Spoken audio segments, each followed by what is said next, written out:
বরিশালে পুনর্বাসন ছাড়া হকার উচ্ছেদ বন্ধের দাবি 20 জন শিক্ষার্থীদের মাঝে অর্থ বিতরণ। বরিশালে পূর্ব শত্রুতার জেরে প্রতিপক্ষের হামলায় আহত 3।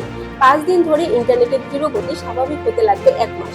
পাথরঘাটায় 25 কেজি হরিণের মাংস উদ্ধার। মেহেন্দিগঞ্জে রাতের আধারে বসতঘরে চুরি, থানায় অভিযোগ। পটুয়াখালীতে মাদক অভিযানে গিয়ে 3 পুলিশ সদস্য আহত। মঠবাড়িয়ায় প্রবাসী সম্পদ আত্মসাৎ ও মারধরের অভিযোগ। আগামী বছর থেকে এসএসসি পরীক্ষা হবে 5 ঘন্টার। এতক্ষণ শুনলেন সংবাদ শিরোনাম, এখন বিস্তারিত। পুনর্বাসন ছাড়া উচ্ছেদ বন্ধের দাবিতে বরিশালে মানববন্ধন ও বিক্ষোভ মিছিল শেষে স্মারকলিপি পেশ করেছে হকার সংগ্রাম পরিষদ। মঙ্গলবার দুপুরে বরিশাল নগরের অশ্বিনী কুমার হলের সামনে সড়কে এ মানববন্ধন অনুষ্ঠিত হয়। পিরোজপুরের মঠবাড়িয়া তুষখালী বালিকা মাধ্যমিক বিদ্যালয়ে performance based grant for secondary institution স্কিমের আওতায় 20 জন অসহায় শিক্ষার্থীদের মাঝে 5,000 টাকা করে নগদ মোবাইল অ্যাকাউন্টে বিতরণ করা হয়েছে।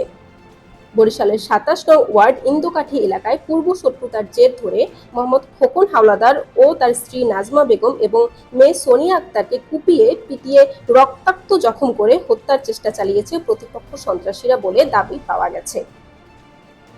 গত 5 দিন ধরে ইন্টারনেটে ধীরগতি পাচ্ছেন গ্রাহকরা। পটুয়াখালীর কুয়াকাটায় স্থাপিত সাবমেরিন কেবলের সংযোগ বিচ্ছিন্ন থাকায় নিরবিচ্ছিন্ন ইন্টারনেট সংযোগে এই বিভ্রাট দেখা দিয়েছে।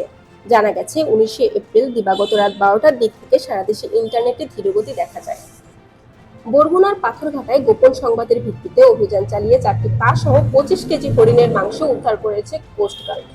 মঙ্গলবার রাত 11টার দিকে পাথরঘাটা উপজেলার সদর ইউনিয়নের 9 নম্বর ওয়ার্ড চরলাঠিমারা সংলগ্ন এলাকায় একটি বিশেষ অভিযান পরিচালনা করা হয়। বরিশালের মেহেন্দিগঞ্জ উপজেলায় রাতের আধারে বসতঘরে চুরির ঘটনা ঘটেছে। 23 এপ্রিল রাত আনুমানিক 1:30টার দিকে উপজেলার সদর ইউনিয়নের উত্তরপাড়া এলাকায় গ্রামে এই ঘটনা ঘটে। পটুয়াখালীতে মাদক অভিযানে গিয়ে অস্ত্রের আঘাতে 3 পুলিশ সদস্য আহত হয়েছেন। মঙ্গলবার রাতে গলাচিপা উপজেলায় ডাকুয়া ইউনিয়নে অভিযান চালাতে গিয়ে এই ঘটনার শিকার হন তারা।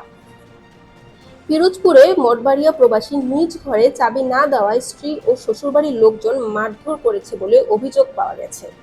গত শনিবার সকাল 8:30টায় নিজ বাড়ি থেকে বের হয়ে বাজারে যাওয়ার সময় তাকে পরিকল্পিতভাবে মারধর করে হত্যার চেষ্টা চালায় প্রতিপক্ষরা। নতুন শিক্ষাক্রম অনুযায়ী প্রথমবারের মতো 2025 সালে অনুষ্ঠিত হবে এসএসসি ও সমমানের পরীক্ষা। এখনকার মতো মাধ্যমিক স্কুল সার্টিফিকেট পরীক্ষা নাম থাকলেও পরিবর্তন করা হয়েছে শিক্ষার্থীদের মূল্যায়ন পদ্ধতি। থাকছে না অর্ধবার্ষিক ও বার্ষিক মূল্যায়নের ধরন। 10 বিষয়ের উপর শিক্ষার্থীদের মূল্যায়নে পরীক্ষা হবে 5 ঘন্টার। লিখিত 50% আর কার্যক্রম ভিত্তিক মূল্যায়ন হবে 50%। বরিশাল.নিউজ।